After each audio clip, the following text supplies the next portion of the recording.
J'ai eu l'honneur d'avoir des échanges et de passer un merveilleux moment avec notre prochain invité.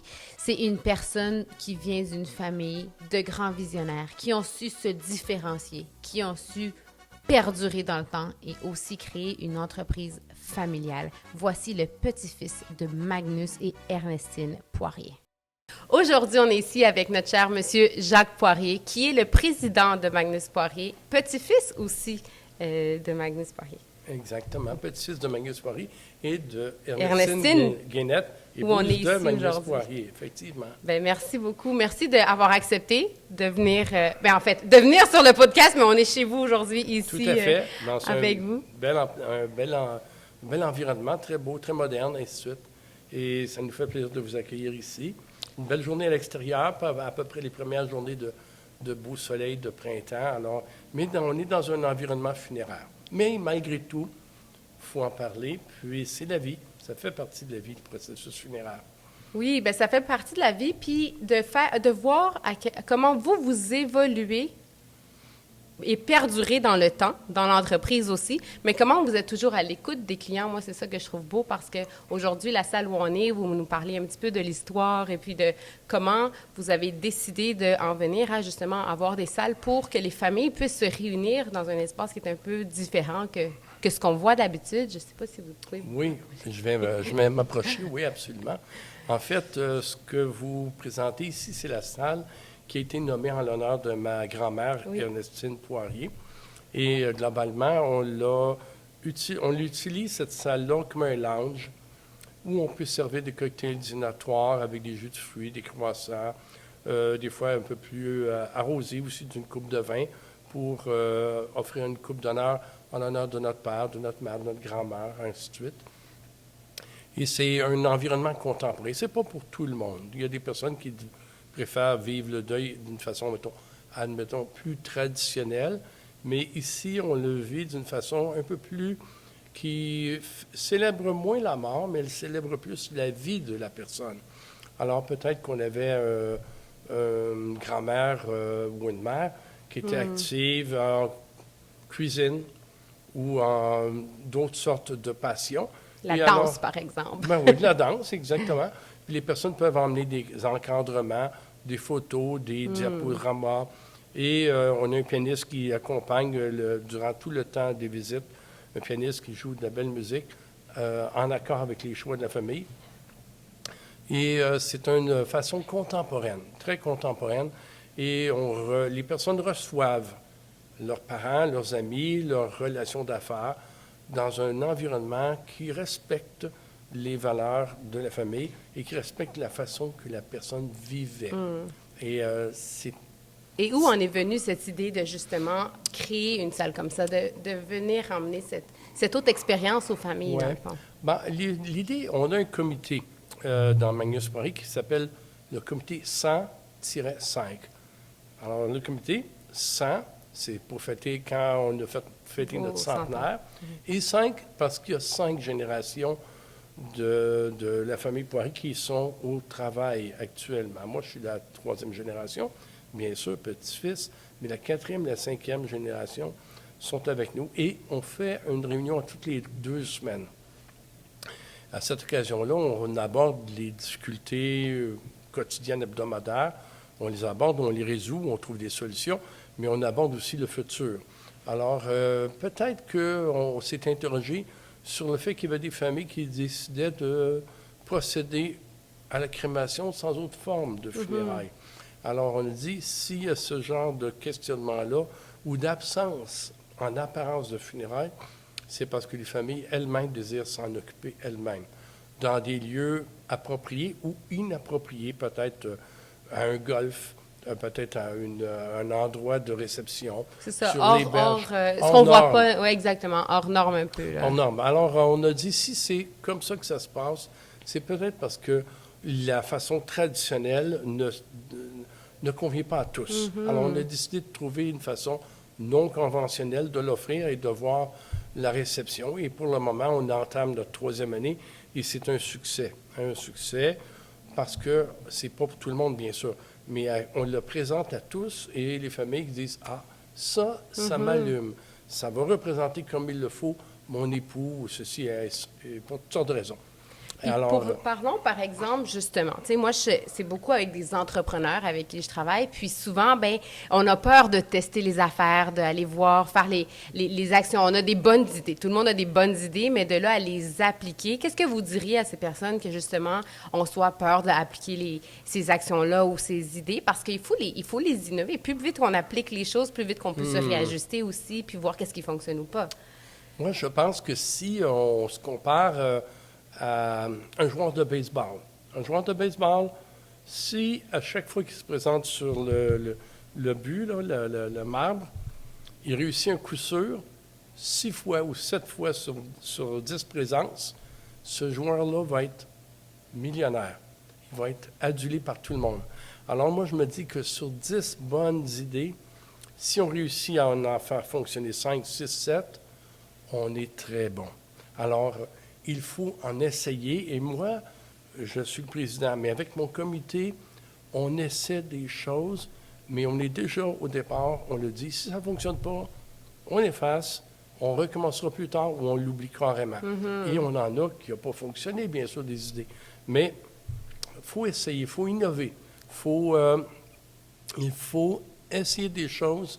Mais vous savez, l'expérience d'essayer des choses, de proposer des choses, moi, je me teste quasiment tous les jours. Je regarde des choses, je prends une opinion, je me forme une opinion, puis après ça, 2 jours, 3 jours, 1 semaine, 2 mois, 3 mois après, je revérifie dans ma tête cette opinion-là, puis je me dis, ah, j'avais raison. Ah, non, je m'étais trompé. Alors, je vérifie mon jugement. Oui, puis c'est super important parce que souvent, justement, les gens, soit on est comme trop, on fait toutes les affaires sans réfléchir. Puis moi, je suis du genre de personne qui va dire, fais quelque chose, trouve le comment par la suite. Par contre, il faut quand même que ça soit calculé, réfléchi et pas juste se lancer dans le vide. Mais parfois, on est trop analytique de l'autre sens. Puis finalement, ben, ce qui fait qu'on a des idées, mais qu'on les met pas de l'avant nécessairement. Fait que, qu'est-ce que vous diriez aux gens? Trouver ce juste équilibre entre on va se mettre de l'avant sans savoir trop le comment ça va se passer et je vais me freiner parce que je suis trop analytique. Moi, je vérifie quand les personnes ont des idées, mais quand on fait un briefing d'idées, on fait, comme on dit, on brasse les idées, je mentionne aux personnes, si vous n'avez pas de bonnes réponses, n'inventez pas des réponses. Omettez de répondre ou ne répondez tout simplement pas. Répondez si c'est réfléchi. C'est mieux que de répondre n'importe quoi parce que des personnes d'expérience vont deviner rapidement que vous étiez hors champ et vous avez répondu pour rien. Alors, c'est comme faire une entrevue pour un emploi. Si tu n'as pas la bonne réponse, dis plutôt, je vais m'informer, je vous reviendrai avec la bonne réponse que de dire n'importe quoi. Ça existe dans le monde des affaires. C'est la même chose. Je suis totalement d'accord. Parce qu'en fait, moi, si quelqu'un vient à moi et je peux t'aider, je vais complètement les aider. Mais sinon, je vais trouver les bonnes personnes qui vont aller les accompagner au lieu de faire semblant puis de donner une mauvaise expérience. Puis c'est la même chose quand je vais aller chercher le monde, mais je vais aller trouver les bonnes personnes qui vont venir aider à créer ce projet-là au lieu d'essayer de tout faire seul puis faire semblant qu'on connaît tout. Exactement. Donc, c'est ça aussi, grâce à créer une équipe, une ambiance qui fait que vous évoluez et je pense que ça, c'est une des clés, d'avoir une bonne équipe. C'est une des clés. Et aussi, c'est se baser sur l'historique de l'entreprise. Moi, j'ai eu les exemples par mes collègues, mais j'ai eu des exemples aussi par mon père. J'ai travaillé avec mon père, j'ai travaillé avec mes oncles. Et quand on se ramène dans le temps, ils étaient innovateurs eux aussi. Même mon grand-père était innovateur. Parce que quand il a commencé, pour faire une petite brève historique, et ça existe encore dans plusieurs pays du monde. Moi, j'adore l'histoire, alors allez-y. Alors, quand on parle de l'histoire de Magnus Poirier, en 1923, quand il a commencé, il n'y avait pas de salon funéraire à proprement dit. C'était l'époque où le salon funéraire se déplaçait dans les maisons privées. C'était l'époque où mon grand-père, qui était thanatopracteur, embaumeur, se déplaçait avec ses valises, ses instruments, et il faisait la préparation de la défunte dans la maison. Pendant ce temps-là, il y avait des employés qui ramenaient le cercueil à la maison. On déposait le défunt dans le cercueil. Des employés reconfiguraient la maison et transformaient la maison en salon funéraire. C'est durant la Deuxième Guerre mondiale où les familles ont commencé à demander de faire ces genres d'expositions-là dans un salon funéraire parce qu'il y avait trop de personnes, et ainsi de suite. Et c'est là que ça a commencé. Alors, ils ont innové à leur façon, mon grand-père, et ainsi de suite, en offrant des services qui n'existaient pas. Et la suite, ben, c'est l'histoire qui l'a créé aussi, parce que c'est devenu évidemment la pratique de tous les jours, de ne pas faire ça à la maison. Moi-même, j'ai 50 quelques années de pratique et j'ai peut-être eu à 15 fois, 20 fois l'occasion de déposer, de faire les visites dans une maison privée en 50 ans. Donc, c'est inhabituel et exceptionnel, mais ça arrive. Il y a des fois quelques demandes, mais c'est tout à fait légal et on le ferait. Mais c'est plutôt mieux et plus convenable ici, bien sûr, dans un environnement moderne, modernisé, bien sûr. Puis parlons un peu de, justement, vous parlez de l'histoire. Moi, je travaille beaucoup avec les entrepreneurs, le branding, tout ce qui est l'image de la marque, de faire connaître son entreprise, le nom, qu'on reconnaisse cette personne-là. Puis vous avez su faire perdurer ça dans le temps, mais aussi, tu sais, je veux dire, il n'y a pas une personne, je pense, au Québec qui ne connaît pas Magnus Poirier, le centre funéraire. C'est la première place qu'on va penser à aller voir. Comment vous avez fait pour faire perdurer le nom, la marque à travers les années? Puis est-ce que lui, dès le début, il avait cette vision de c'est comme ça que je veux le faire et que je le vois en grand, ou au début, c'était vraiment pour répondre à un besoin à petite échelle, disons, puis ça a été plus grand que lui? Ben, Magnus, premièrement, ça veut dire grand. C'est la définition du mot Magnus. Oui. C'est un mot avec son étymologiquement, ça veut dire grand. Oui. Alors, s'il y avait déjà dans son prénom la grandeur. La grandeur. Mais Magnus Poirier est une entreprise qui ne fait pas énormément de publicité médiatique. Imprimée, il n'existe plus beaucoup de journaux imprimés, bien sûr. Et on a toujours utilisé le travail de qualité pour se propulser en avant. Alors, nous, dans notre esprit, lorsqu'il y a absence de félicitations, on s'inquiète. Ce n'est pas lorsqu'il y a une plainte qu'on s'inquiète, c'est quand il y a absence de félicitations qu'on s'inquiète. Alors, on s'assure que notre nom soit référé. Référé. Et on travaille beaucoup, bien sûr, avec les entrepreneurs professionnels de la santé, ainsi de suite, les consulats, les ambassades. Et on propulse notre nom de cette façon-là.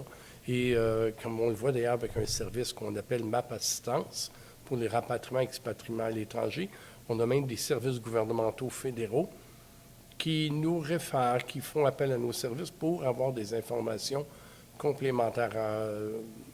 D'après moi, ce serait eux qui devraient avoir les informations. Mais souvent, comme nous, on a un service qui offre les services partout dans le monde, alors on est toujours à la fine pointe d'un peu tout ce qui se passe à gauche et à droite. Notre nom véhicule de cette façon-là. Mais la qualité de notre nom, la réputation de notre nom dépend toujours du travail de base. Et non pas des sommes investies en publicité. Les sommes investies en publicité, avec un gros budget, on peut être n'importe qui. On regarde des présidents maintenant de certains pays avec des gros budgets. Ils ont été élus avec ces gros budgets-là. Nous, on préfère avoir notre nom parce qu'on le mérite. Alors, pour nous, je vais juste définir un peu le Magnus Poirier. C'est qu'on ne désire pas être les plus gros, mais on désire être les plus grands. Voilà. Puis j'adore ce que vous dites parce que c'est vrai que souvent, les gens, ils vont se lancer en affaires ou ils sont déjà en affaires, puis ils se disent la solution, c'est de faire de la publicité. C'est d'aller payer de la publicité, puis après ça, ils dépensent beaucoup là-dedans et ils n'ont pas plus eu les résultats. Ou ils ont eu des clients, mais ils ne fidélisent pas leurs clients. C'est pas, ils ne créent pas comme disons, leur communauté ou leur culture d'entreprise qui fait que les gens ont envie de revenir ou ils vont avoir envie de référer. Puis moi, c'est beaucoup ça que je prône parce que, justement, moi, je ne fais pas non plus de publicité nécessairement, c'est beaucoup de la qualité. Et moi, je vise beaucoup la qualité parce que c'est ce qui fait que les gens ont envie de revenir. Quand je fais des événements, quand je fais des soirées ou des programmes, bien, souvent, c'est les mêmes clients qui reviennent et il y en a toujours des nouveaux, évidemment, aussi. Mais il y a beaucoup de personnes que je vois que, justement, ils sont... Bien, à chaque fois, il faut que je refasse parce que mes clients, ils ne reviennent pas. Et puis, ils pensent que la solution, c'est ça. Et comment vous feriez, parce que je vois, vous avez une belle équipe, tout le monde vous connaît aussi, puis vous les connaissez, vous connaissez leurs noms, tantôt vous nommiez les personnes, puis vous en avez plusieurs, là aussi, salles et endroits. Donc, Qu'est-ce qui serait la clé pour créer cette culture d'entreprise, cette communauté qui non seulement fait que vos employés ont envie de rester, mais les personnes ont envie de vous référer? C'est quoi cette définition de qualité quand vous parlez de qualité? La définition chez Magnus Poirier, entre autres, c'est que nos bureaux, les portes sont ouvertes. La direction, les portes sont ouvertes. N'importe qui veut nous rencontrer n'a pas besoin d'un appointement. Il cogne à la porte est ouverte. Tu veux me rencontrer, viens me rencontrer. Et notre personnel et les membres de la famille sont disponibles 7 jours sur 7, 24 heures sur 24.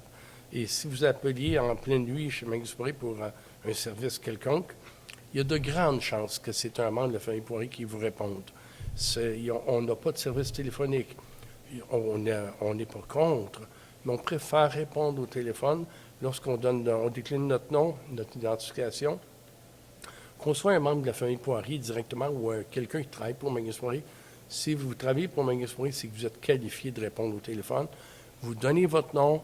Moi, je donne régulièrement mon numéro de téléphone cellulaire privé aux familles. Avec quoi que ce soit, vous pouvez me rappeler. Et les personnes se sentent en confiance. C'est ça la base. Tout à l'heure, vous avez parlé de système de fidélité et ainsi de suite. Je trouve que c'est intéressant de voir tout ce qui existe à gauche, à droite, par des grandes compagnies qui ont des systèmes de fidélité. Mais des fois, c'est un petit peu tordu, ça. Parce qu'on a déjà le client qui rentre dans le magasin ou dans la boutique, puis pour le fidéliser, on se base sur un système de coupons, de points, de ci, de ça. Alors que l'expérience client, à elle seule, avec un conseiller ou un agent ou une agente de qualité, avec des produits de qualité et un prix, devrait déjà être... Oui. La fidélisation devrait être quasiment déjà assurée. Récemment, j'ai fait une expérience client, moi, personnelle. Et à gauche et à droite, j'ai été à plusieurs endroits. J'ai été étonné de voir à combien de places j'ai été. Et je me suis dit, il n'y a probablement pas des dirigeants ou des cadres ou même des propriétaires d'entreprises qui sont au courant que c'est de cette façon-là qu'on accueille les clients dans l'entreprise. Et j'ai trouvé que c'était aberrant. Mais moi, on revire ça de l'autre côté. Je dis à mes propres conseillers, mes directeurs et ainsi de suite, nous sommes bénis. Nous sommes bénis parce qu'aujourd'hui, on peut aller dépenser soi-même une somme de 300 $, 500, 700 $ dans une grande entreprise entrepôt. Et on ressort de là, puis on n'est personne. Personne ne nous connaît, personne ne nous reconnaît. Et j'en viens pas, on peut y retourner dans 2 semaines. Personne ne te connaît, personne ne te reconnaît. Alors, ces personnes-là, ces compagnies-là, ils misent sur quoi? Ils misent sur des programmes de fidélisation. Wow! C'est toute une méchante idée, hein? Moi, je préfère pas utiliser ça. Je préfère que les clients viennent chez moi, ils se souviennent, et la prochaine fois, ils disent « Appelle pas à gauche, à droite, appelle Magnus Poirier. Oui. C'est Magnus Poirier, il faut que tu te trompes pas. Tu te tromperas pas. Moi, comment je les fidélise, c'est par l'expérience. Fait que c'est pas non plus des coupons, des trucs comme ça. C'est vraiment l'expérience. Qu'est-ce que je veux leur faire vivre? Qu'est-ce que je veux qu'eux, ils vivent? Quand ils sortent de là, comment je veux qu'ils sortent? C'est quoi qu'ils vont ressentir? Et c'est comme ça que les gens ont envie de revenir à chaque fois parce qu'ils savent qu'ils vont en vivre quelque chose. Ils savent qu'ils vont sortir de là avec du concret, un apprentissage, avec des connexions. Donc, c'est vraiment de ce sens-là, je trouve que c'est plus important, c'est de humaniser ce qui est... Moi, je travaille beaucoup avec l'entrepreneur, mais c'est l'humain derrière cette entreprise-là. C'est humaniser un petit peu tout le roulement, qu'est-ce qui se passe. C'est de créer des réelles connexions, de vouloir le bien de son client, pas parce qu'on veut l'argent derrière ça, mais parce qu'on veut réellement que ce client-là, il aime son expérience, il a envie de revenir, de référer, puis que nous, on se souvienne aussi de ce sourire-là, que moi, ça me fait du bien, j'arrive chez moi, et puis que je me dise, bien, cette personne-là, elle est bien. Aujourd'hui, elle se sent mieux. Son entreprise va beaucoup mieux. C'est ça qui fait que quand je parle de fidélisation, en tout cas de mon côté, mais je sais qu'il y en a qui vont avoir comme des coupons ou des choses comme ça. Puis je pense que chacun a sa technique, mais je trouve ça bien, comme vous dites, d'avoir c'est une famille, c'est une équipe, tout le monde est là, puis s'entraîne et se soulève tout le monde ensemble, puis c'est pas un doit s'élever, puis l'autre doit tirer par le bas ou quoi que ce soit. Et c'est la magie un peu de ce que je vois que vous avez apporté aussi avec l'entreprise. Puis comment vous le vivez? Est-ce que vous savez déjà, par exemple, parce que Souvent, ils vont dire, les personnes vous êtes nés dans l'entreprise, vous êtes nés avec des personnes l'entreprise fonctionnait déjà, vous ne l'avez pas parti de zéro. Est-ce que c'est quelque chose qui vous est déjà rentré en tête, que vous vous êtes déjà dit, est-ce que je suis à ma place ici ou est-ce que... Je dois vous dire que, évidemment, j'ai 70 ans. Fait que c'est quand même 52 ans que je travaille permanent, à part des autres années auparavant, lorsque j'étais adolescent, ou des fois, pendant les vacances estivales, on travaillait pour notre père, notre oncle, ainsi de suite. Mais oui, l'entreprise existait déjà, mais mes parents aussi, pour eux, l'entreprise existait déjà par leur père, Magnus. Mais c'est tant mieux, en fait. Le plus bel héritage qu'on a obtenu, c'est cette entreprise-là qu'on a pris. On l'a acceptée telle qu'elle, mais on en a fait autre chose également.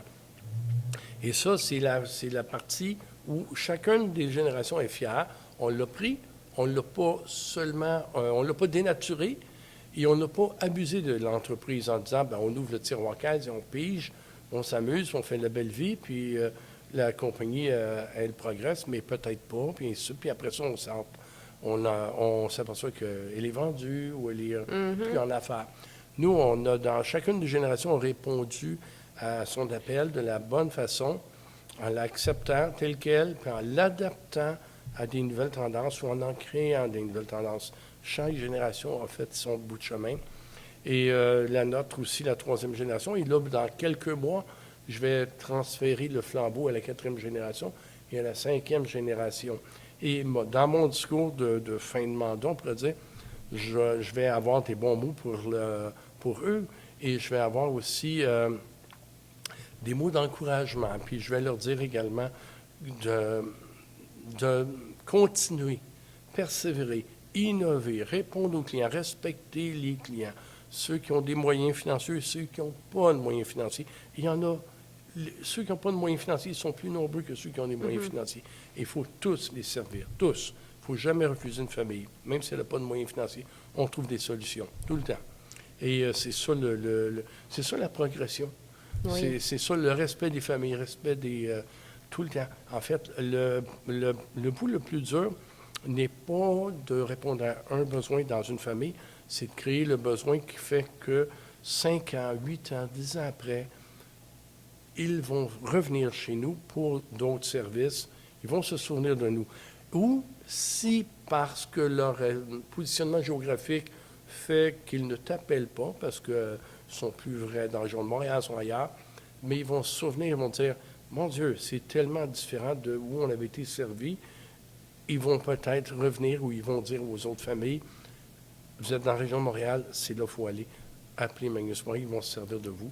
Ils vont vous servir comme il le faut. C'est ça, c'est que l'important, je pense que, et ça c'est dans toute entreprise, c'est d'avoir les bonnes valeurs, d'être cohérent avec ces valeurs d'entreprise. Votre message se transmet, peu importe ce que vous faites, peu importe ce que vous créez à travers vos équipes, à travers les transferts, justement, comme vous dites, ça perdure dans le temps. Puis ce que je trouve beau que ça perdure, non seulement ça perdure, comme vous dites, mais chacun mettez votre lumière, votre petite touche selon votre personnalité, votre vision de comment vous l'apporteriez sans le dénaturer.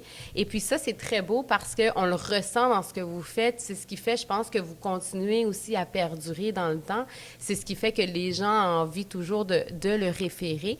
Et puis le fait que, justement, vous continuez à voir que le tout peut fonctionner, puis de pas négliger des personnes, que vous ne mettez personne de côté, il y a tout le temps, comme vous dites, des solutions, puis je pense que ça, les gens, ils peuvent le ressentir aussi. Puis qu'est-ce qui fait que, comment vous le vivez en famille? Est-ce que, allez-y. Non, je voulais juste vous faire penser qu'ici, en montant dans l'escalier au deuxième étage, sur le mur, il y a une pensée. Il y a une pensée, peut-être que je ne l'avais pas vue parce que vous êtes préoccupé à installer transporter votre équipement. Il ne faut pas grandir au point où on ne peut pas servir chaque famille personnellement. Ça, c'est une phrase qui a été dite par mon grand-père, que j'ai très peu connu, mais que je me souviens de lui. Jusqu'à l'âge de 4 ans, j'avais déjà une petite mémoire de lui. Mais cette phrase-là a été mentionnée par mon grand-père à mes parents, mes oncles, qu'il ne faut pas grandir au point où on ne peut pas servir chaque famille personnellement. Alors ça, c'est un petit peu ambigu comme pensée, parce que ça veut dire on veut grandir, mais pas trop vite ou pas trop gros, pour ne pas être capable de servir chaque famille personnellement.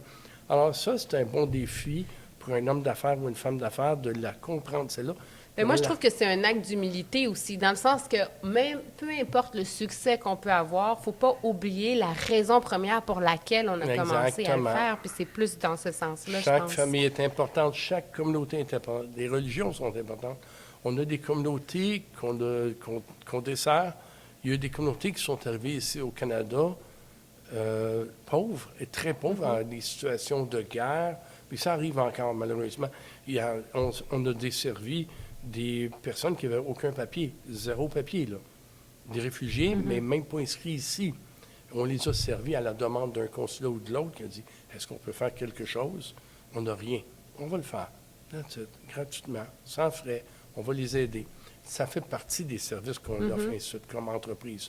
Alors, on a de tous les côtés dans Magnus Poirier. Et vous redonnez beaucoup à la communauté, justement. Vous donnez autant quand vous dites, mais je vous vois dans les événements, on s'est connus aussi dans un événement. Donc, vous redonnez beaucoup à tout. Vous parlez des cultures, des communautés. C'est important pour vous d'aller aider ces personnes-là aussi. Totalement. On aide les communautés. Chaque communauté qui arrive ici au Québec, on s'intéresse à eux. Elles sont probablement dans un grand centre comme Montréal, et ainsi de suite, ou les environs. On s'intéresse à eux, on s'intéresse des fois à leur religion, s'ils ont une religion propre à eux ou globalement qui les singularise. On va s'intéresser à la religion. Et on les aide aussi à s'établir également. Alors, puis on informe le consulat et l'ambassade que s'il arrive une situation où les personnes n'ont pas de moyens financiers, qu'ils nous appellent, on va s'occuper d'eux. S'il n'y a pas de moyens financiers disponibles, on trouvera une solution. Quitte à faire les funérailles sans frais, c'est arrivé, ça arrive encore régulièrement, et ça ne nous dérange pas. Ça fait partie de notre caractère social, c'est notre ADN également. Ça fait partie de la famille Poirier. On aide tout le monde, peu importe, et selon les capacités de l'entreprise, bien entendu. Mais c'est comme ça. Puis, quand vous dites que vous ne faites pas justement de marketing, vous êtes, bien, en fait, tout ce qui est média, disons, plus qu'autre chose, est-ce que c'est parce que vous avez dit que vous vous concentrez sur la qualité, sur justement, est-ce que les personnes nous réfèrent, est-ce qu'ils ont envie de venir, ils pensent à nous à ces moments-là? Est-ce qu'il y a d'autres astuces que vous faites, que vous vous dites, c'est ce qui nous permet de... On ne fait pas de publicité particulièrement style les grandes chaînes de télévision. C'est pas qu'on n'en fait pas ou on ne voudrait pas en faire, mais aujourd'hui, c'est tellement embrouillé un peu tout ça.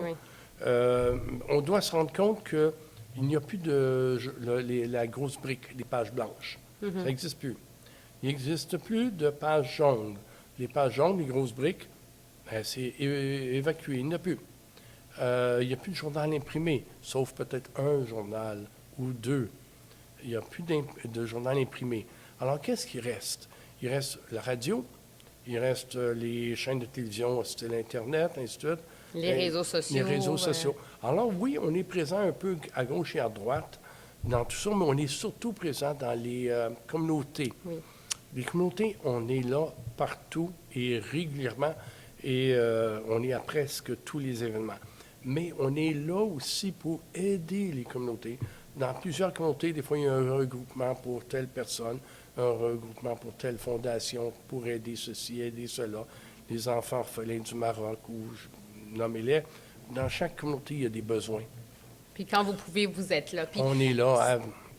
On dit rarement non. Selon les moyens de l'entreprise, on va les aider. Des fois plus petits, plus gros, selon les années, mais on est pratiquement dans tous les événements, sinon dans toutes les organisations. Rarement on dit non. Ou des fois, on passe une année, puis après ça, on revient. Mais ça, c'est notre appui. C'est ça qui est c'est important à savoir, puis je vous le demande parce que des fois, on pense que c'est uniquement une solution, une manière de faire le marketing ou d'être présent. Puis vous avez trouvé que la manière qui vous ressemblait le plus, c'était d'aller vers les communautés, d'être là dans leurs événements, leur organisation. Donc, c'est une belle partie de vous qui fait que vous avez cette visibilité en contribuant aussi et qui, des fois, enlève cette pression aux personnes qui pensent qu'ils doivent justement payer de la publicité ou quoi que ce soit, alors qu'il y a tellement de manières. Quand quand j'ai eu des camps de jour sur l'estime de soi de l'enfant. Et puis, dans ce moment-là, avant de les vendre, j'allais des fois dans les supermarchés avec des mascottes. Et puis moi, je trouvais que c'était là où est-ce que ça fonctionnait parce que les parents venaient avec leurs enfants et puis tout. Et puis des fois, on faisait des publicités aussi sur les réseaux sociaux, mais je trouvais que cette manière-là fonctionnait encore mieux. Puis des fois, c'est de tester qu'est-ce qui fonctionne, qu'est-ce qui résonne avec soi aussi, parce que ça peut fonctionner, mais c'est peut-être pas très aligné avec nous. Donc vous avez trouvé votre manière pour aligner, disons, votre culture d'entreprise avec votre vision, puis ce que vous vouliez apporter aux personnes aussi, là. Il faut également que si on utilise ces moyens-là, où toute forme de publicité doit être appuyée par la vérité. Parce que les communautés, elles ont les communautés ont des grandes qualités, des grandes qualités, et elles vont devenir rapidement le vrai du faux. Oui. Et le mot se passe plus rapidement encore que dans les communautés, on pourrait dire, de souche canadienne-française ou canadienne-anglaise. Oui, ils sont plus soudés, là, les cultures, ils vont tout partager, tout le monde sait. Oui, c'est pas très long. Alors, quand on fait un bon coup, on réussit des bonnes choses, ça se passe très bien. Maintenant, si on n'est pas honnête ou il y a quelque chose qui ne fonctionne pas bien, il ne faut pas se tromper trop souvent ou être malhonnête et se faire attraper parce que ça va se savoir dans la communauté. Oui, puis s'il y a une erreur, bien, on s'excuse, puis c'est déjà mieux que faire semblant que rien n'a fonctionné. Ouais. Mais c'est vrai ce que vous dites parce qu'on peut faire semblant jusqu'à un certain temps que ça nous intéresse, puis peut-être que notre intérêt est différent, mais les gens finissent par s'en rendre compte. Est-ce qu'on dit qu'on veut le bien de nos clients, par exemple, mais finalement, c'est juste parce qu'on veut, disons, l'argent ou quoi que ce soit derrière ça, mais au bout du compte, ça se ressent parce qu'on ne peut pas faire semblant éternellement. Exactement. Et je pense que les communautés savent distinguer le vrai du faux assez rapidement, mais ils savent distinguer aussi les personnes, les membres de la communauté, mais les dirigeants de la communauté vont comprendre assez rapidement que telle entreprise met un paquet d'argent pour faire un gros splash, Oui. mais ils ne seront plus là dans 1 an, 2 ans, 3 ans, 4 ans. Ils ne sont pas là pour le long terme. Le long terme. Et avoir des résultats connaître les personnes de la communauté et tout, moi, je dis que ça prend à peu près 5 ans. Oui. 5 ans d'effort pour percer une carapace d'une communauté. Alors, si tu penses de mettre un gros montant d'argent puis d'avoir des résultats dans 1 an, 1 an et demi, c'est un peu... c'est euphorique.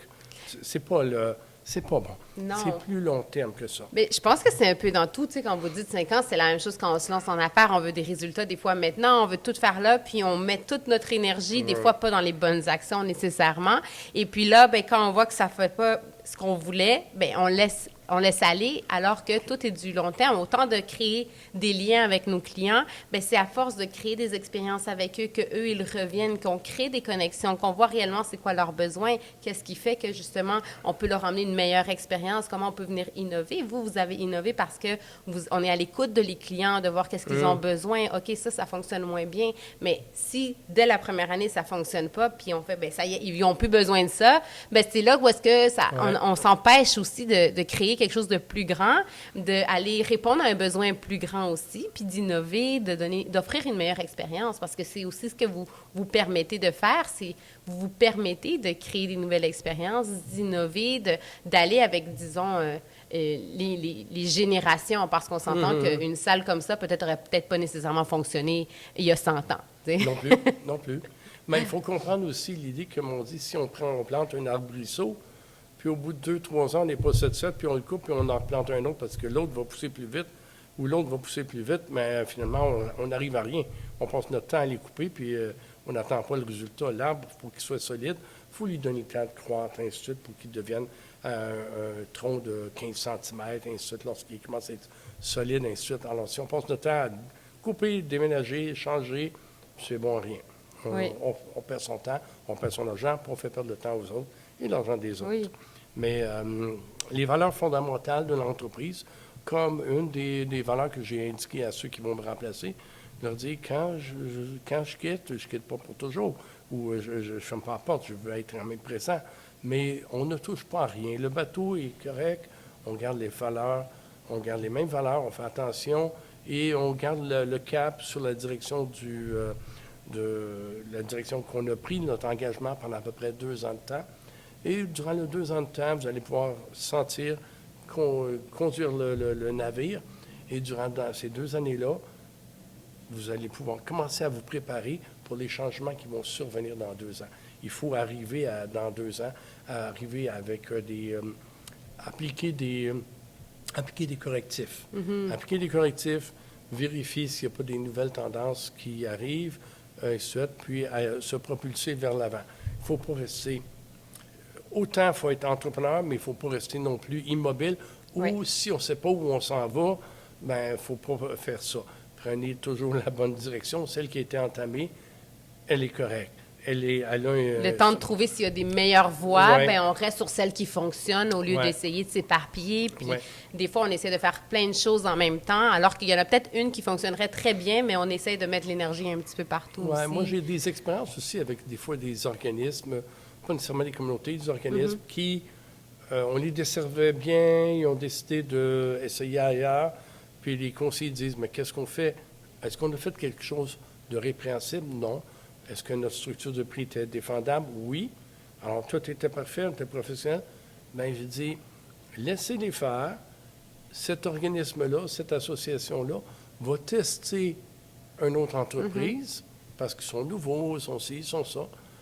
Puis, 1 an, 2 ans après, ils vont dire, ah, c'était pas c'était bien, mais c'était beaucoup mieux à l'autre entreprise. Alors, des fois, on a besoin des clients qui, malheureusement, ont décidé d'aller ailleurs pour toutes sortes de raisons. C'est eux qui deviennent nos meilleurs porte-parole. Parce que c'est eux qui vont dire, on a pris cette décision-là, mais on le regrette. On aurait dû aller chez le Magnus Soin.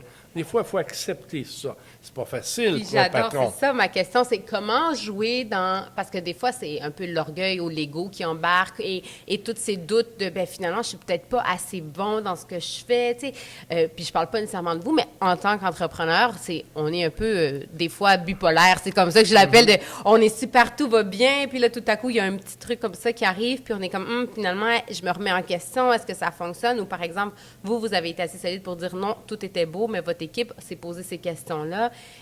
Comment vous jonglez avec ça, tu sais? Il y a des moments donnés, moi, notre entreprise, il y a à peu près, on a 140 employés. C'est pas gros, c'est pas petit non plus.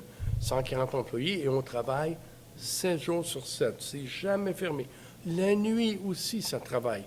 Il y a pas, depuis 103 ans, il n'y a pas eu 2 minutes où l'entreprise a été fermée. Même durant la pandémie de la COVID, on a toujours travaillé, tout le temps, tout le temps, tout le temps. Et quand arrive un coup dur, je ne sais pas trop, quelque chose, une association ou ceci ou cela, ça m'est arrivé d'être seul parce que finalement, quand on est président ou présidente, quand il survient quelque chose, bien, globalement, on est toujours le seul en haut de la tête sur la montagne. Et des fois, à la fin de la journée ou en soirée, on se retrouve seul et on dit, mon Dieu, pourquoi cette situation-là m'arrive? Mais après ça, moi, je fais une analyse et je reviens étape par étape. Et je me dis, est-ce qu'il y a une faute professionnelle? Non. On n'a donc pas rien à se reprocher de ce côté-là et j'y vais par déduction. Puis je me dis, mais c'est tout simplement un choix d'un membre ou d'une association qui ont décidé de dire, on va explorer ailleurs. Mais il faut créer des opportunités à ce moment-là. Oui. Ça nous donne l'opportunité de juger si notre travail était correct, bien fait, à la hauteur qu'il fallait. OK, parfait. Y a-t-il moyen d'être meilleur? Faisons-le, ainsi de suite. Puis laissons les autres faire leur bout de chemin faire aussi. leur bout de chemin, puis ils vont juger le service qu'ils ont. Des fois, l'économie peut-être de quelques centaines de dollars va se transformer en cauchemar de plusieurs milliers de dollars par la suite.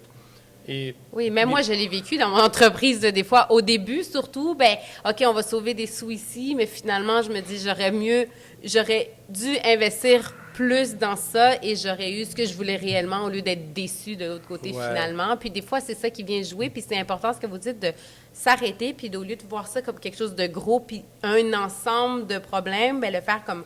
On va le mettre par compartiment. Est-ce que telle chose était bien? Oui. Est-ce qu'ici, on peut innover? OK, on peut innover, mais c'est bien. Tu sais, donc, comme ça, on se permet de voir qu'il finalement, c'est peut-être pas nous, ça nous appartient pas leur décision non plus. Et puis là, on peut venir créer quelque chose de différent et ils vont peut-être revenir ou pas. Ouais. Puis vous avez parlé de se créer des opportunités. Disons quelqu'un, soit qui démarre ou quand on est déjà en affaires, mais on veut aller à s'ouvrir à des nouvelles opportunités, créer des nouvelles collections, aller trouver du monde. Comment on vient se créer des opportunités avant de se faire connaître? Parce que maintenant que vous êtes connu, bien, les gens ils viennent chercher, par exemple, Magnus Barrier, est-ce que vous voulez venir dans nos communautés ou quoi que ce soit? Mais les personnes qui sont pas encore assez connues pour qu'on vienne les chercher, mais qu'eux, ils veulent aller vers les compagnies pour eux aussi augmenter leur image de marque, leur nom et tout. Est-ce que vous avez des astuces? Ouais, nous, Magnus Barrier, on fait partie des associations provinciales, nationales et internationales. Et nous sommes un membre actif. Et on a des contacts avec le gouvernement du Québec et du Canada, bien sûr. On a des contacts avec plusieurs consulats et ambassades à Ottawa. Mais on a également des contacts avec des compagnies d'assurance funéraire, mais plutôt assurance, pas funéraire, mais assurance voyage. Mais pas seulement le Québécois ou le Canadien qui voyage à l'étranger, mais les néo-Canadiens qui travaillent au Canada aussi.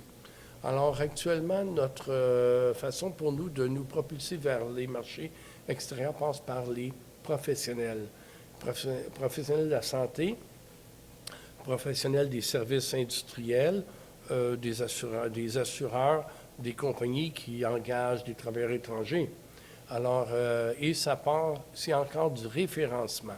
D'ailleurs, dans quelques semaines, 2-3 semaines, j'ai ma nièce Geneviève Poirier, 4e génération, qui va être accompagnée d'une collègue de notre service de rapatriement. Ils s'en vont au Japon dans une convention mondiale.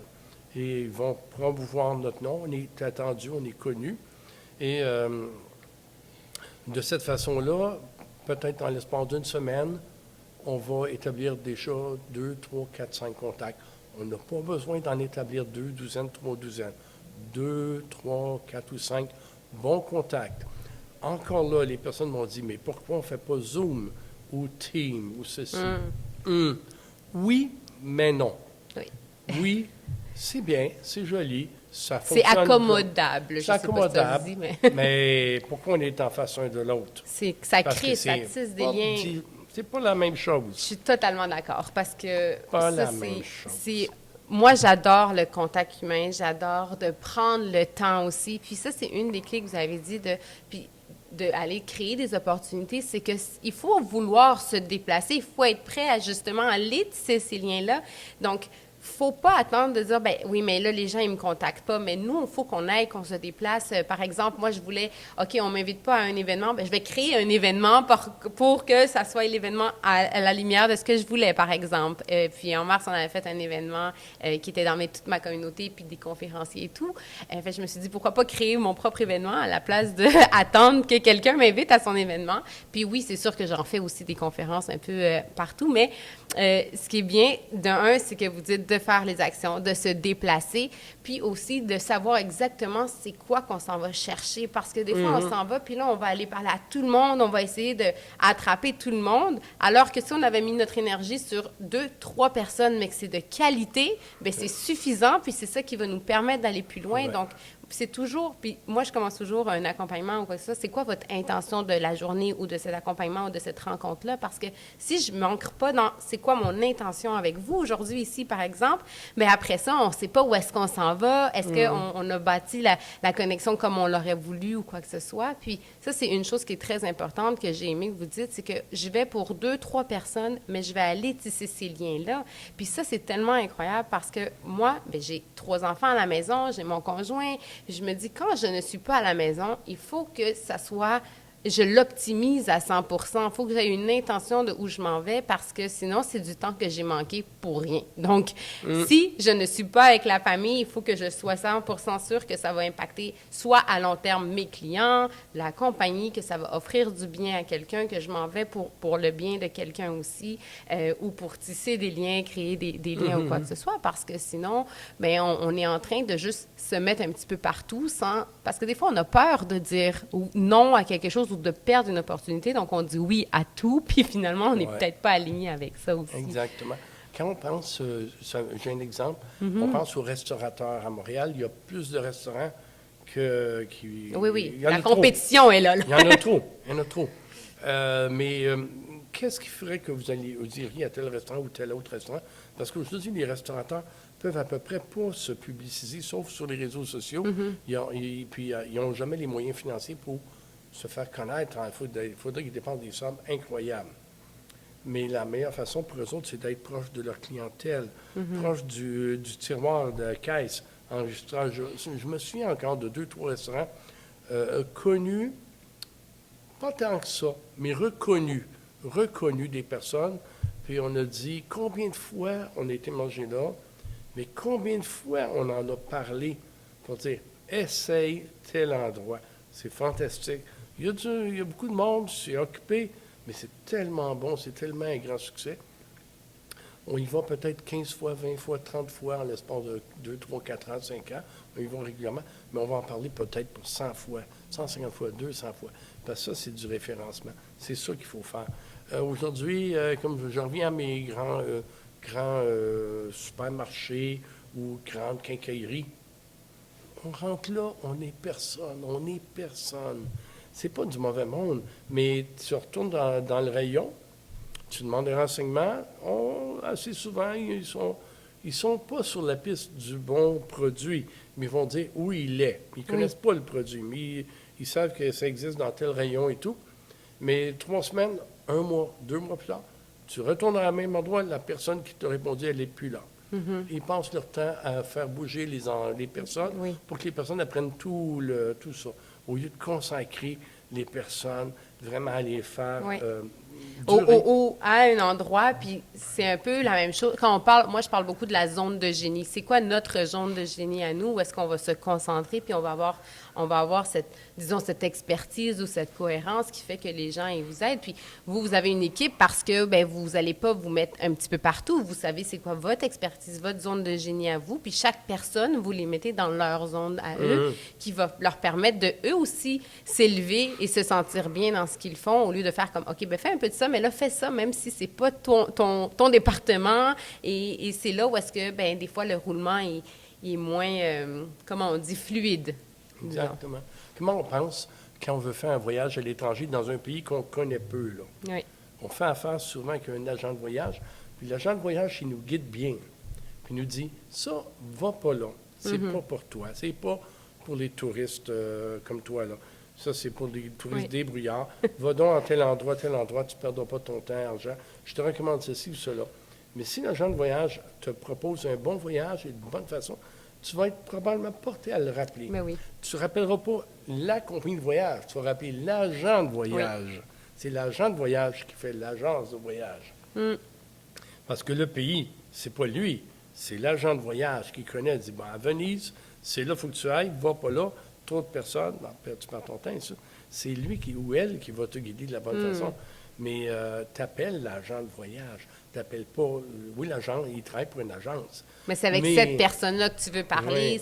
C'est comment il t'a fait sentir quand tu étais avec. Puis là, tu le rappelles 2 ans plus tard, puis là, tu apprends qu'elle ou il ne travaille plus à cette agence-là. Tu vas suivre la personne quand même. Tu vas suivre la personne ou tu vas dire, OK, mais peut-être que la personne va dire, il travaille peu pour nous, mais on a remplacé, on a quelqu'un d'autre qui va faire un travail fantastique. Mais si son travail n'est pas tout à fait fantastique, tu vas dire, j'abandonne, ou que je retrouve la personne, ou je repars à zéro. Donc, c'est le conseiller ou la conseillère de cette entreprise-là qui fait le nom de la conseillère. C'est comme ça ici, Magnus Poirier. Notre personne à nous sont imputables. Sont imputables. Il n'y a personne pour les défendre. S'il arrive quelque chose qui ne fonctionne pas, on va aller voir la personne. Ça peut arriver une fois de temps en temps. Il arrive une erreur, un oubli ou je ne sais pas trop quoi. Mais les personnes sont imputables. Comme je l'ai dit au début, nous, on est... mais vous misez sur la qualité. Oui, on se préoccupe pas des familles quand il y a une plainte. On se préoccupe des familles quand il y a absence de félicitations. S'il y a absence de félicitations, je suis un peu préoccupé, moi. Je ne m'occupe pas. J'ai eu des confrères dans le même domaine qui sont venus nous voir puis ont dit que pensez-vous de notre entreprise, tout ça. Mais je leur ai demandé quelques chiffres, puis je leur ai dit, wow, je suis un peu préoccupé, je serais nerveux un peu, là.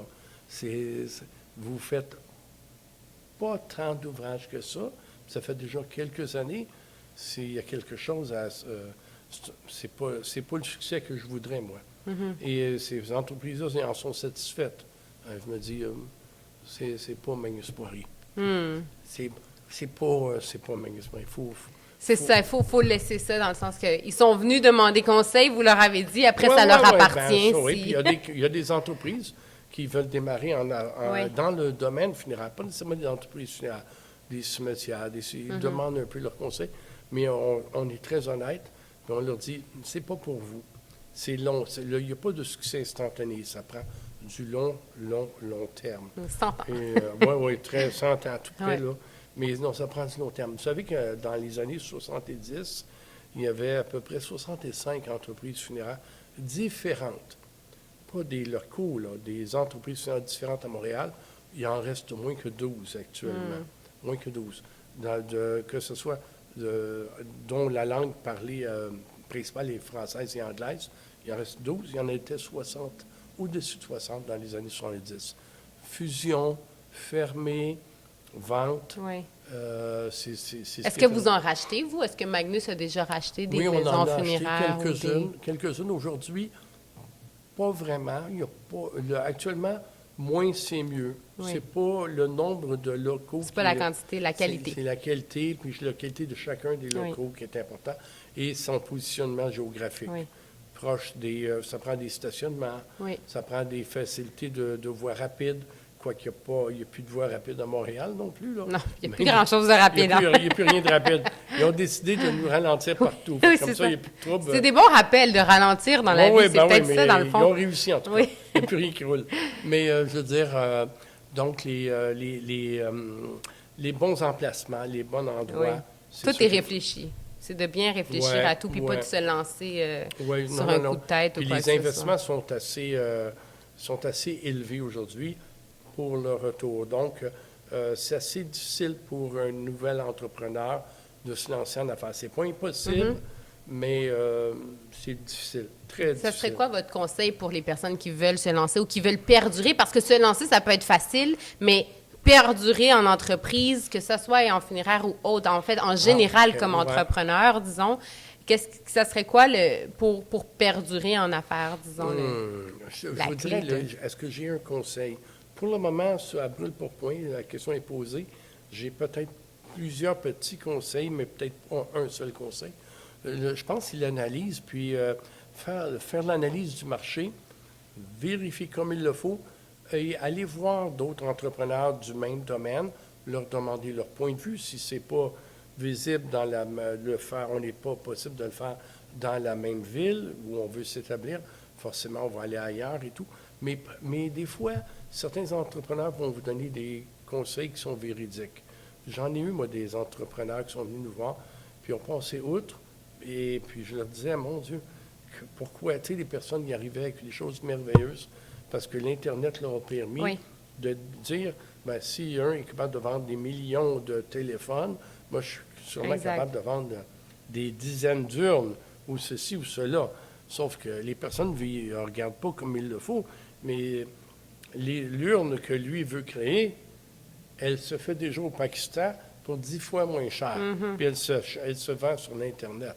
Alors, il ne faut pas créer des choses dont quel autre groupe va le faut vendre. Être réaliste aussi, là, pas juste être têtu de c'est ça qu'on veut créer, puis on ne va pas voir que ça se fait différemment, puis qu'on pourrait... Bien, forcément, je veux dire, ça doit exister, puisque les propres compagnies canadiennes, américaines, québécoises, souvent aujourd'hui, elles exportent elles importent leur savoir-faire d'ailleurs, parce qu'elles-mêmes ont décidé de dire, je ne peux plus réussir à faire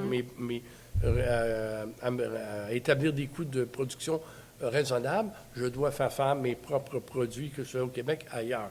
Alors, celui qui se lance en affaires et qui veut reprendre la recette de l'ancien temps, c'est pas une bonne idée, d'après moi. Nous, on se promène sur la planète pour trouver des nouveaux fournisseurs, et ainsi de suite. Et pas nécessairement des fournisseurs qui viennent du Sud, aux États-Unis, des fournisseurs qui viennent de l'Amérique centrale, et ainsi de suite. On en a en Asie, on en a beaucoup au Québec et au Canada. C'est partagé, mais on est toujours à l'affût, toujours à l'affût. Jamais on tout dans le même panier. Oui. C'est ça, c'est d'avoir plusieurs branches, disons, à son Oui, entreprise. branches C'est un truc que d'achat, Oui, de développement et également pour servir la clientèle. oui, j'adore. On ne dessert pas que la clientèle de souche canadienne, française ou anglaise, on sert telle communauté, telle communauté. Les religions différentes aussi. C'est ça qui et est même des important de- religions qui sont des fois, on pourrait dire, un peu plus hors de portée de nous, comme la religion musulmane. On les dessert. On a un salon funéraire totalement dédié aux membres de la religion musulmane. C'est dirigé par des musulmans. Ça nous C'est dans appartient. le respect de leur religion et tout. Bien aussi. sûr, Puis bien sûr, bien sûr. Ça, c'est très important de justement avoir des branches pour servir le client, pour trouver d'autres options, pour avoir une expansion et non tout mettre dans le même bateau. Puis j'ai envie de vous demander, c'est quoi les défis, disons aussi, peut-être que vous en avez eu beaucoup, mais les 2-3 grands défis que peut-être vous avez eus durant ces 100 ans ou durant vos années en affaires à travers la compagnie? Il y a eu un défi physique il y a pas quelques années, que le défi de la pandémie. Oui. Évidemment, on peut parler pendant 1 heure et demie de temps, mais c'était quand même un défi logistique assez impressionnant. Durant cette année-là, là, en 2020, au printemps 2020, on s'est réveillé avec la pandémie. Plus grande que nature, la maladie, mais qui a quand même fait des milliers et des millions de morts à l'échelle de la planète. Et on en a subi les conséquences, mais l'entreprise a répondu aux besoins ponctuels des services de la santé. Et on a eu, nous, plus de 1000 décès attribuables à la COVID.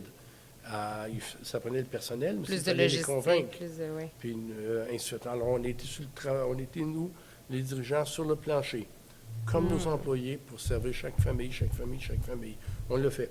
Je vous dirais que peut-être les défis, des grands défis, peut-être le défi, quand est survenu les changements de religion au Québec dans les années 65, 75, un peu l'abandon, pas l'abandon, le délaissement. Oui. Le délaissement de la religion. Il fallait voir un petit peu vers où ça s'en allait. Revoir tout le message qu'on amène Le aux message, gens. exactement. Il y a eu ça. Il y a eu également l'avènement du processus de la crémation versus la sépulture traditionnelle. Mais on n'est pas, exempt d'un moyen. On a été chercher un nouveau service. On a été chercher le service de la mise en crypte, des mausolées. Alors, on possède 14 mausolées dont les personnes sont mises dans leur cercueil et le cercueil est déposé dans un mur. Et la personne est donc emmurée. Mais il fallait développer ça. Ça existait dans les pays. Ça n'existait pas nécessairement au Canada, au Québec encore moins, ou aux États-Unis, mais c'est venu à peu près dans les années 75 et tout. Et puis, on a été l'instigateur de cette offre-là. C'est d'être en mode solution face aux défis au lieu de faire comme, bon, ben ça y est, ça nous arrive à nous, puis c'est de chercher à innover à travers ces défis-là aussi. Et là, quand on a fait les premiers mausolées, il fallait faire la publicité. Mais ce qu'on avait prévu, mais on n'avait pas non plus vu l'ampleur, c'est que les vieilles communautés connaissaient ça.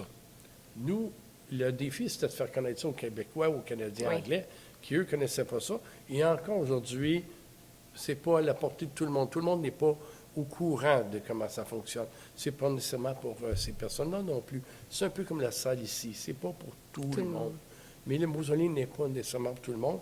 Mais ceux qui connaissent ça reconnaissent rapidement cet endroit-là, disent, moi, mon père, mon épouse, c'est là que je veux qu'elle aille. Parce que ça répond à mes besoins.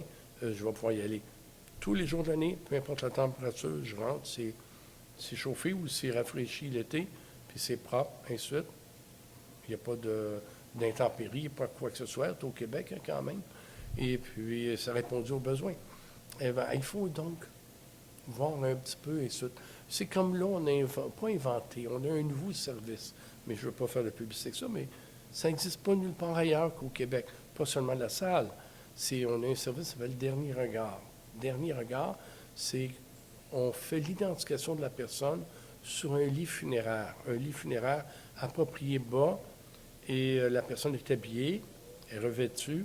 On fait une toilette de base, mais une toilette pour la rendre digne. Et la personne est recouverte d'un drap, d'un édredon, couleur. Il y a une panoplie de couleurs qui ressemble à la façon que la personne vivait. Et les familles se réunissent alentour de ce lit-là et peuvent donc voir la personne, faire leurs derniers adieux avant la sépulture ou avant la crémation. Même les enfants, petits-enfants s'approchent et voient leurs parents comme s'ils sommeillaient. Au lieu de voir la personne dans un cercueil. Oui. Voir la personne dans un cercueil, ben forcément, le choc initial est quand même plus gros. Ça peut créer quelque chose Ouais. d'autres émotions ou Fait qu'on images à la on a personne. ce service-là. Ça existe déjà depuis à peu près 5 ans chez Magnus Poirier. Pas de publicité, seulement du bouche-oreille, un petit peu de publicité sur le web. Et là, on a eu plusieurs familles qui ont dit, vous devriez en parler parce que ça, c'est le service qu'on avait besoin. Et on a eu récemment une famille qui a dit, ça a permis aux petits-enfants de voir leur grand-père comme s'il dormait à la maison. Oui, au lieu d'avoir cette image de... Oui, bien là, on a dit, oui, on va y aller plus loin. Là, on va faire ça. On va faire ça. Vous l'avez testé à bouche à oreille, vous avez vu que ça fonctionnait, puis c'est ça la clé aussi de tester les Même juste pour les vous en trucs, finir, vous savez, on a un cimetière à Laval, on a un cimetière à Prévost dans les Laurentides. C'est le cimetière qui s'appelle Les Sentiers. C'est un cimetière seulement pour déposer des urnes dans la terre ou sur le bord de la rivière. Mais au cimetière de Laval, on a plusieurs choses, mais on a aussi un cimetière animalier qui s'appelle Maître et Compagnon. C'est le seul cimetière au Canada et probablement en Amérique du Nord où un propriétaire d'un animal peut être enseveli à côté de son animal. Alors, c'est un cimetière pour les animaux. Il y en existe pas beaucoup, mais il y en existe plusieurs au Québec, dont la plupart du temps, c'est pour inhumer des urnes de sang d'animal. Notre cimetière animalier, c'est pour des cendres d'animal, mais plutôt pour la dépouille animale. La carcasse de l'animal est dépouillée dans un petit cercueil, puis on inhume ça au cimetière. Les familles achètent des petits lots pour leurs animaux, mais il y a des personnes qui disent, moi, je veux un lot pour moi, et je veux que mes animaux de compagnie soient à côté de moi. Parce que forcément, dans la vie régulière d'une personne, si on vit 70 ans, 80 ans, ça se peut qu'il y ait 2, 3, 4, 5, 6 animaux. Oui, puis là, ça devient un membre de la famille et tout. C'est un membre de la famille. Exactement. Et ça, c'est une étude de marché complète en elle-même. Je peux honnêtement vous dire, étonnamment, c'est très intéressant de servir ces familles-là. C'est pas pour tout le monde encore. Les frais sont raisonnables, mais les familles disent, moi, va chercher mon animal, il est à tel endroit, telle clinique, moi, etc., où je l'emmène moi-même. Et ces familles-là, ces personnes-là, ces propriétaires-là, sont extrêmement respectueux du décès de leur animal et ça leur... c'est quelqu'un pour eux.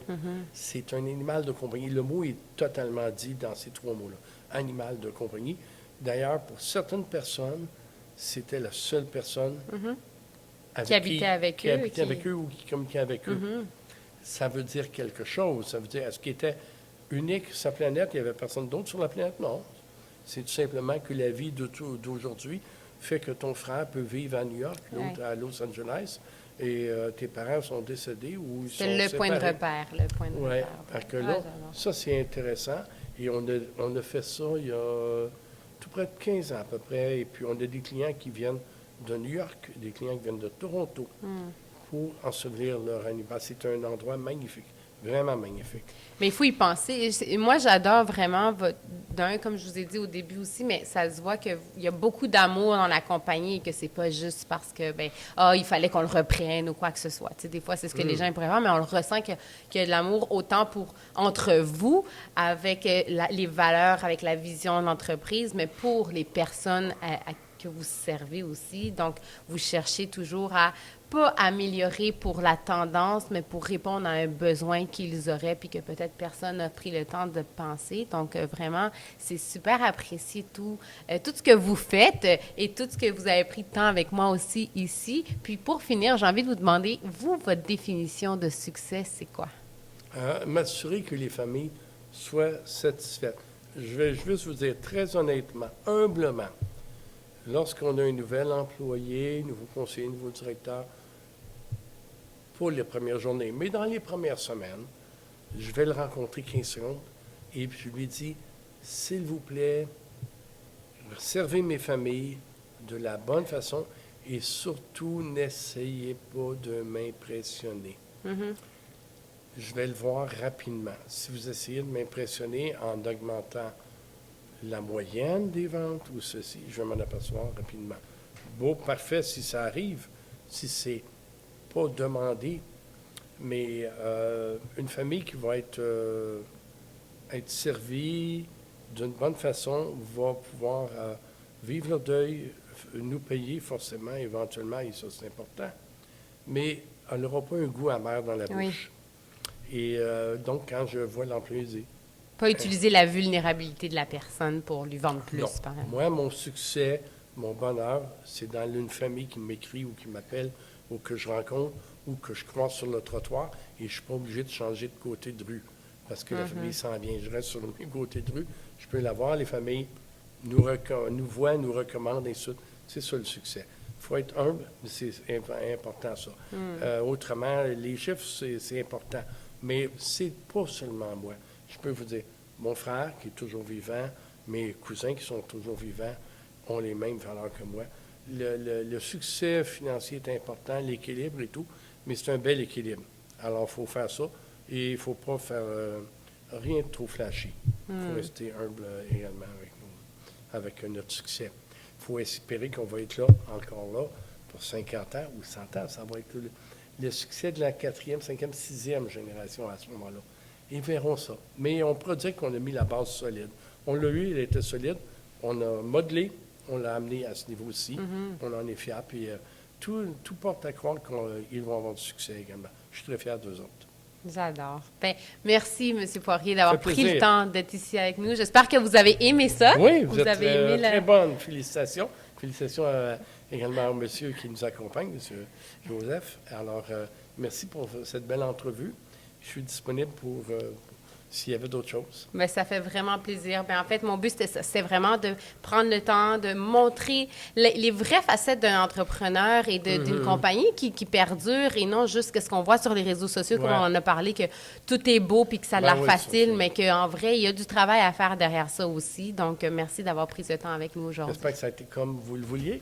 Parfait. C'est bon?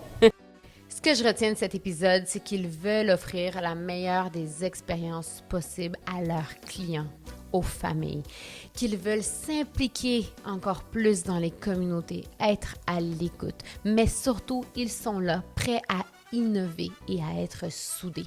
Merci à toi d'écouter mes capsules. Merci à toi de partager. N'hésite pas à me dire qu'est-ce que tu en penses, mais surtout qui tu aimerais que j'invite la prochaine fois. On se retrouve dans notre prochaine capsule de Lead Anyway.